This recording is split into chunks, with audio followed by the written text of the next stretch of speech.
Body shaming. என்னடா இவன் எடுத்த உடனே இப்படி பேசுறானே அப்படின்னு தப்பா நினைக்காதீங்க. ஏன்னா நாம இன்னைக்கு பார்க்க போற படத்துல எந்த ஒரு விஷயம் தான் முக்கியமான கதாபாத்திரமா இருக்க போகுது. சில மனிதர்களை நாம பார்த்திருப்போம். அவங்க சராசரி மனிதர்களை விட பிறப்பல கொஞ்சம் ஸ்பெஷலா இருப்பாங்க. ஆனா அது சில பேர் தப்பா புரிஞ்சுக்கிட்டு அவங்கள கிண்டல் செய்யறது வழக்கம் தான். அதனால அவங்களுடைய மனநிலை எப்படி மாறும், அவங்க மனசு எவ்வளவு கஷ்டப்படும் என்பதெல்லாம் அவங்களுக்கு தெரியாது. ஒரு மனிதனோட பிறப்புன்றது அவனோட கையில இல்ல. அது ஆன்மீக முறைப்படி பார்த்தா கடவுளோட முடிவா இருக்கலாம், இல்ல அறிவியல் முறைப்படி பார்த்தா ஜீன் வழியா இருக்கலாம். இன்னைக்கு நம்ம பார்க்க போற படத்துல நம்ம ஹீரோ இந்த ஒரு விஷயத்தால எவ்வளவு கஷ்டப்படுறாரு, அதுல இருந்து அவர் மீண்டு வந்தாரா, தன்னை கிண்டல் செஞ்சவங்க முன்னாடி வாழ்ந்து காமிச்சாரா அப்படின்றத ரொம்பவே சூப்பரா சொல்லியிருப்பாங்க. அது மட்டும் இல்லாம மத்தவங்க கிண்டல் பண்ற விஷயத்த நம்ம ஹீரோ ஒரு விளையாட்டா எடுத்துக்கிறது என்பது நல்ல மோட்டிவேஷனா இருக்கும். சரி வாங்க டைம் வேஸ்ட் பண்ணாம மூவிக்குள்ள போலாம். படத்துக்குள்ள போறதுக்கு முன்னாடி நம்ம சேனலுக்கு மறக்காம சப்ஸ்கிரைப் பண்ணிடுங்க மக்களே. நான் தான் உங்களின் நண்பர் ஸ்ரீனா. இது உங்கள் எஸ்வரம்சி. படத்தோட ஸ்டார்டிங் சீன்லயே ஒரு ஸ்கூல்ல ஏதோ ஃபங்க்ஷன் போல அதில் நடிக்க வைக்க ஒரு பையனை ரொம்ப வற்புறுத்துறாங்க. ஃபர்ஸ்ட் ஒரு குட்டி பொண்ணு வந்து கேக்குது,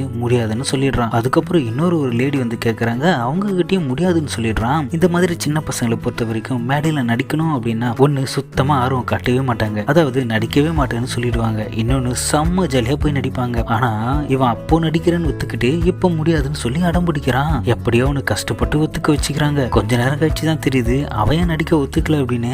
ஏன்னா அவனுக்கு கொடுத்தது ஒரு நாய்க்குட்டி வேஷம். அது மட்டும் இல்லாம அங்க இருக்க அந்த குட்டி பொண்ணு பேச பேச இவன் லொல்லுன்னு குலைச்சி வேற காமிக்கணும் போல. அதனாலதான் பயபுல இதுக்கு நடிக்கவே மாட்டேன்னு செம்ம கடுப்பா இருக்கான். இப்படி ஸ்டேஜ்ல பெர்ஃபார்ம் போயிட்டு இருக்க அந்த நேரம் பார்த்து வானத்துல இருந்து ஒரு தேவதை இறங்கி வரா. அது வேற யாரும் இல்ல, அதுதான் நம்ம ஹீரோ. இவரை பார்த்தாலே தெரியுது இவர் எவ்வளவு வெயிட் இருப்பாரு அப்படின்னு. அது மட்டும் இல்லாம இவர் இருக்கிற வெயிட்டுக்கு அவர் கீழே இருக்கிற மோட்டார் ஃபெயில்ட் ஆகிடுது. அவ்வளவுதான். அதுக்கப்புறம் அந்த ஷோவே நாசமா போயிடுது. அது மட்டும் இல்லாம அந்த நாய்க்குட்டி வேஷம் போட்டு அந்த பையனோட டேடி தான் நம்ம ஹீரோ. இப்போ அப்படியே அந்த சீனை கட் பண்ணி ஒரு பாக்ஸிங் கிளப்ப காமிக்கிறாங்க. இதுல இந்த ட்ரைனிங் கொடுக்குறாரு அவர் பெரிய எட்டி. இப்ப இவரு இந்த வருடம் நடக்க போற பாக்ஸிங் போட்டியில கலந்துக்கிட்டு ஜெயிக்க ஒருத்தனை ட்ரைனிங் கொடுத்துட்டு இருக்காரு. அப்போ அங்க கண்ணாடி போட்டு பெருசுன்னு வந்து எட்டியையும் அவன் கூட இருக்காளையும் கிண்டல் பண்ணிட்டு இருக்கான். யாரா இவன் தேவையில்லாம பண்றானே அப்படின்னு பார்த்தா இவன் தான் இந்த படத்தோட வில்லன் போல. அதான் இந்த போட்டியில கலந்துக்க அவனோட ஆளை கூட்டிட்டு வந்திருக்கான். அவனோட ஆளு பாக்குறதுக்கு ஹைட்டும் வெயிட்டுமா பயங்கரமா இருக்கான். ஸ்டேஜ்ல ஏறி ஒரே அடி தான். எட்டியோட ஆளு அவன் அடிச்ச அந்த ஒரே அடியில காலி. மறுபடியும் அந்த சீனை கட் பண்ணி ஸ்கூல்ல காமிக்கிறாங்க. நியாயமா பார்த்தா அது ஒரு ஸ்கூல் கிடையாது, அது ஒரு அனாத ஆசிரமம். கொஞ்ச நேரத்துக்கு முன்னாடி நடந்த ஸ்டேஜ் ஷோ கூட இவங்க ஆசிரமத்துக்கு தேவையான டொனேஷனுக்காக தான். அதை தான் நம்ம ஹீரோ வந்து செமையா சொதப்பி இருப்பாரு. இதை பத்தி தான் அந்த ஹாஸ்டல் நன்னும் இப்போ செம கத்துட்டு இருக்காங்க. நான் இதுக்கு தான் இவனை இங்க தங்க வேணாம்னு சொன்னேன், உன் பேச்சை கேட்டுதான் இவ்வளவு லாஸ் ஆகிருக்கு, ஒழுங்கா அவனை இங்க இருந்து கிளம்பி போக சொல்லு அப்படின்னு சொல்றாங்க. ஆனா அதுக்கு அங்க இருக்க அந்த லேடியோ, இங்க பாருங்க மேடம், அவன் பார்க்க தான் பெருசா முரடன் மாதிரி இருக்கான், ஆனா மனசுல அவன் ரொம்ப நல்லவன், ஒரு குழந்தை மாதிரி, இதை பத்தி நீங்க கொஞ்சம் வச்சு பாருங்க அப்படின்னு அந்த லேடி எவ்வளவு சொல்லியும் அவங்க கேட்கவே இல்லை. அங்க இருந்து கோவமா போயிடுறாங்க. அப்புறங்க இந்த லேடி பேரு மேரி. இப்போ எட்டியை காமிக்கிறாங்க. அவன் அந்த வில்லன் கூட ஏதோ பேசிட்டு இருக்கான். இப்படி பேசிட்டு இருக்கும்போது அந்த வில்லன் என்ன நினைச்சான்னு தெரியல, அவன் கூட இருந்த அந்த பாக்ஸரை வச்சு எட்டி மூஞ்சிலி ஒரே அடி அடிச்சுட்டு அங்க இருந்து கிளம்பிடுறாங்க. மறுபடியும் இப்ப ஹீரோவை காமிக்கிறாங்க. இங்க ஹீரோ சமைச்சுட்டு இருக்காரு. அப்போ திடீர்னு அவருக்கு வயிறு கலக்க ஆரம்பிக்க அங்க இருக்க அவனோட பையன் கிட்ட சமையல பாத்துக்க சொல்லிட்டு பாத்ரூம்க்கு போயிடுறாரு. அப்போ அங்க வந்து நின்று ஏதோ ஸ்மெல் அடிக்குதுன்னு கேட்க அதுக்கு ஹீரோவா, அது என்னோட வயிற்றுல இருந்தா வருது அப்படின்னு சொல்றாரு. டேய் அந்த ஸ்மெல் இல்லடா, ஏதோ தீஞ்ச ஸ்மெல் வருது பாரு அப்படின்னு ஓடி போய் பாக்குறாங்க.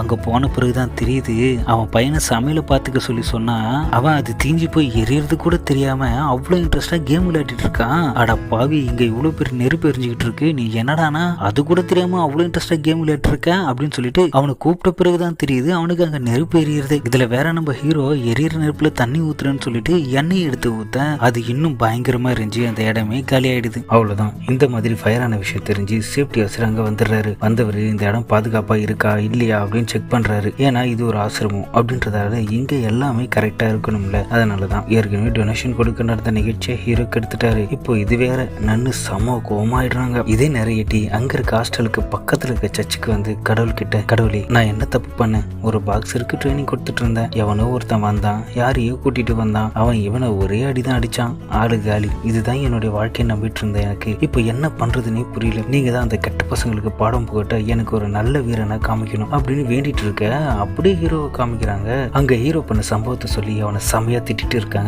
டேய் உன்னுடைய இவ்வளவு வெயிட் வச்சுக்கிட்டு ஏன்டா எங்களுக்கு இவ்வளவு தொந்தரவு கொடுத்துட்டு இருக்க, உன்னாலதான் இனிமே இங்க ஆசிரியர் நடத்தக்கூடாதுன்னு சொல்லி கேஸ் போட்டிருக்காங்க அப்படின்னு சொல்லி கண்டமணிக்கு திட்டுறாங்க.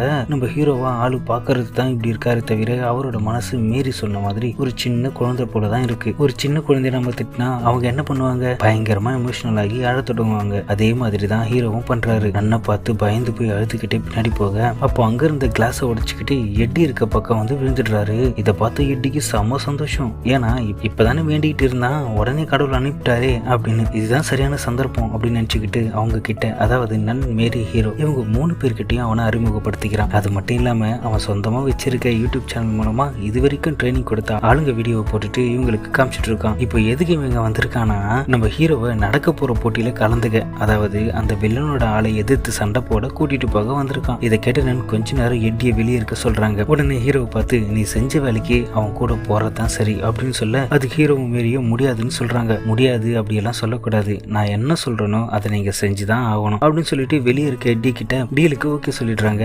ஹீரோ ஜன்னல் வழியா அவனோட பையனையும் பார்த்துட்டு ரொம்ப ஃபீல் பண்ணிட்டு இருக்கான். ஏன்னா இது வரைக்கும் அவனை விட்டு பிரிஞ்சதில்லை, இப்ப பிரிஞ்சு போகணும்ல, அதை நினைச்சுதான் இப்படி ஃபீல் பண்ணிட்டு இருக்கான். ஆனா அந்த ஃபீலிங் அவனுடைய பையனுக்கு இல்ல. அவங்க டேடி அவனை விட்டு பிரிஞ்சு போறதை நினைச்சு ஃபீல் பண்ணாம அவன் பாட்டுக்குன்னு கேம் விளையாடிட்டு இருக்கான். ஏன் இப்படி பண்றானா, இவனுக்கு அவங்க டேடி பண்ற சில விஷயங்கள், அதாவது ஹீரோ பண்ற விஷயங்கள் எல்லாம் பிடிக்கல. அதனாலதான் சரியா பார்த்தா ஹீரோ ஆசைப்பட்டு எல்லாம் இந்த மாதிரி பிரச்சனை பண்ணல, அவருடைய வெகுளித்தனத்தினாலதான் இப்படி நடக்குது. நன்னு அவங்களுக்கு ஒரு ஸ்கூல் வேனை கொடுத்து அவங்க 3 பேரையும் அனுப்பி வைக்கிறாங்க. எட்டி வேன்ல போகும்போது ஹீரோவுக்கு ட்ரைனிங் கொடுத்துக்கிட்டே போறான். அப்படியே அவங்களோட வண்டி ஒரு சர்ச்சு கிட்ட நிக்குது. உள்ள போய் பார்த்தா இல்லீகலா அங்க ஃபைட் நடக்குது.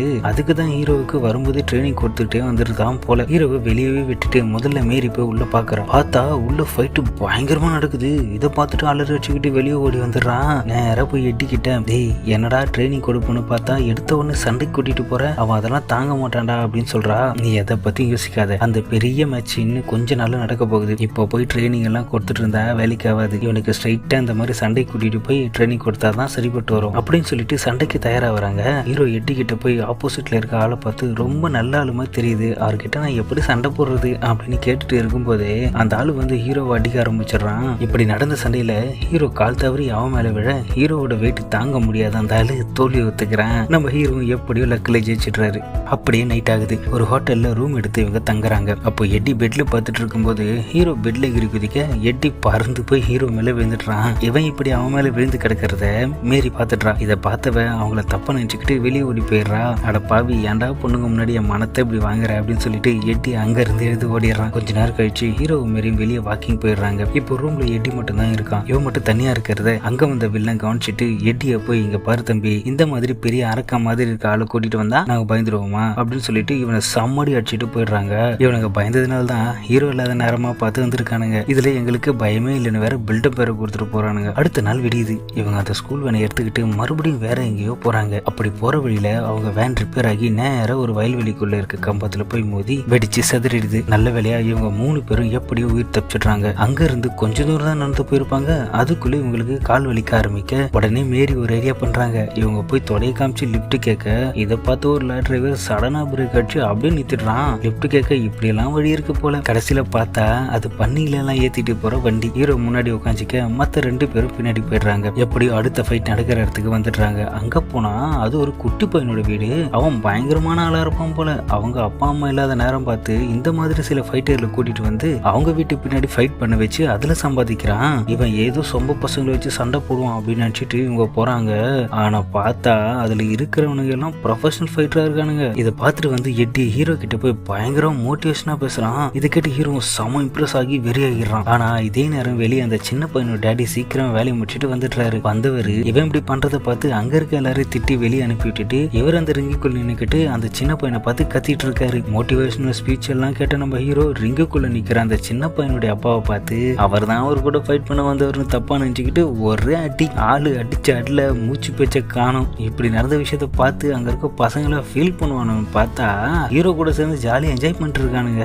அப்படியே அங்க இருந்து மேரியோட ஃப்ரெண்டான டீனா வீட்டுக்கு போறாங்க. அங்க போய் ஹீரோவை பத்தியும் அவன் கலந்துக்க போற ஃபைட்டை பத்தியும் அவகிட்ட சொல்றா மேரி. இதை கேட்ட டீனா ஹீரோவை தனியா கூட்டிட்டு போறா. போய் கொஞ்ச நேரம் ஆகுது. அதுக்கப்புறம் 2 பேரும் வராங்க. அதுல ஹீரோ மொட்டையெல்லாம் அடிச்சு ஆளு பார்க்க உண்மையான ஃபைட்டர் மாதிரி அடையாளமே தெரியாம மாறி போயிட்டாரு. இதை பார்த்து எட்டிக்கும் மேரிக்கும் செம்ம சந்தோஷம். அடுத்த நாள் இன்னொரு மேட்ச் நடக்கிற இடத்துக்கு போறாங்க. இந்த வாட்டியும் போட்டி நடக்க ஆரம்பிக்குது. ஆனா இதுல ஒரு சின்ன ட்விஸ்ட். இப்ப நடக்கிற போட்டி மனுஷங்க கூட கிடையாது, ஒரு பெரிய கரடி கூட. இதை பார்த்துட்டு ஹீரோ, அட பாவீங்களா, மனுஷனுங்களே பொட்டி பொட்டி எடுக்கிறானுங்க, இந்த கறி கிட்ட மாட்டேன் நிலைமை காலிடாடி அப்படின்னு கத்திக்கிட்டு அங்க இருந்து எகிரி வச்சு ஓட பாக்குறாரு. ஆனா அதுக்குள்ள கரடி அவரை அட்டாக் பண்ண ஆரம்பிக்குது. அவ்வளவுதான், அங்க இருக்க கூட்டம் எல்லாம் கத்த ஆரம்பிக்க ஹீரோவுக்கு என்ன பண்றதுன்னே தெரியல. ஒரு கட்டத்துக்கு அப்புறம் இனிமே பயந்துகிட்டு இருந்தா வேலைக்கு ஆகாதுன்னு நினைச்சுக்கிட்டு அந்த கரடியோட கழுத்தை பிடிச்சி ஒரே அமுக்கு. மூச்சு விட முடியாம கரடி அங்கேயே மயங்கி போயிடுது. ஹீரோ அந்த மேட்ச்லயும் ஜெயிச்சிடுறாரு. அப்படியே அந்த சீனை கட் பண்ணி ஹீரோ பையனை காமிக்கிறாங்க. ஹீரோ ஒரு குட்டி பையனோட அப்பாவை அடிச்ச அந்த வீடியோவை யூடியூப்ல பாத்துட்டு இருக்கான். இவன் இப்படி பாக்குறத அங்க வந்த நன்னு பார்த்துட்டு நம்ம ஹீரோவா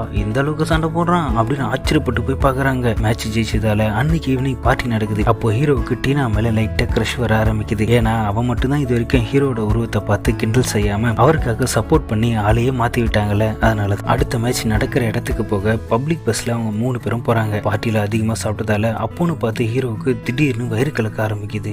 நல்ல வேலையா அந்த பஸ்ல பாத்ரூம் வசதி இருக்கிறதுனால ஹீரோ அங்க போறாரு. ஆனா இங்கதான் பெரிய பிரச்சனையும் உருவாகுது. பாத்ரூம் இருந்தாலும் ஹீரோவால அவரோட உடல் பருமன் காரணமா அதுக்குள்ள போக முடியல. வயிறு கலக்க ஆரம்பிக்குது. வேற வழி இல்லாம ஹீரோ பாதி உடம்பு உள்ளேயும் மீதி உடம்பு வெளியும் வச்ச மாதிரி உட்காந்துக்கிறாரு. இவர் இப்படி பண்ணதை பார்த்து அங்க இருக்க மக்கள் எல்லாரும் அவரோட நிலைமையை புரிஞ்சுக்காம அவரை கிண்டல் பண்ணிக்கிட்டும் அவரோட மனசு வலிக்கிற மாதிரி பேசிக்கிட்டும் பஸ் விட்டு இறங்கி போயிடுறாங்க. ஹீரோவுக்கு பாத்ரூம் போறதுதான் கஷ்டம் அப்படின்னு நினைச்சவருக்கு அது கூடவே இன்னொரு கஷ்டம் வர ஆரம்பிக்குது. ஆமாங்க, பாத்ரூம் உள்ள போனவரு இப்ப வெளியே வர முடியாம கஷ்டப்பட்டு இருக்காரு. உடனே அங்க இருக்கிறவங்க ஃபயர் சர்வீஸ்க்கு கால் பண்ணி அதுக்கப்புறம் வெளியே எடுத்து விடுறாங்க. அதோடு மட்டும் இல்லாம ஹீரோவுக்கு இனிமே பஸ்ல இடம் இல்லைன்னு சொல்லிட்டு அவரையும் மிச்ச 2 பேரையும் அங்கேயே நடுரோட்லயே இறக்கி விட்டுட்டு போயிடுறாங்க. அடுத்த நாள் விடியுது. வெளில ஹீரோ போடுற சண்டையெல்லாம் யூடியூப் மூலமா பாக்குறான். பார்த்தவனுக்கு எங்கடா போட்டியில தோத்துருவோம்னு பயம் வர ஆரம்பிக்குது. உடனே அவன் என்ன பண்றான்னா ஹீரோவோட பையன் இருக்கிற ஆசிரமத்துக்கு அவனுடைய ஃபைட்டர் அப்புறம் இன்னொரு பொண்ணு கூட்டிட்டு போய் தனக்கு குழந்தை இல்லாத மாதிரியும் அதனால ஹீரோவோட பையனை தத்தெடுக்க வந்து இருக்கிறதாவும் சொல்றான். உடனே நான் என்ன கேட்கறாங்கன்னா, ஏன் நீங்க குறிப்பிட்டு இந்த பையன் தான் வேணும்னு கேட்கறீங்கன்னு கேட்க எங்களுக்கு என்னவோ இவனை தான் பிடிச்சிருக்குன்னு சொல்றான். ஆனா இவங்க பேசுற பேச்சும் நடந்துக்கிற விதத்தையும் பார்த்தா நன்னுக்கு அவங்க மேல சந்தேகம் வருது. உடனே என்ன பண்றாங்கன்னா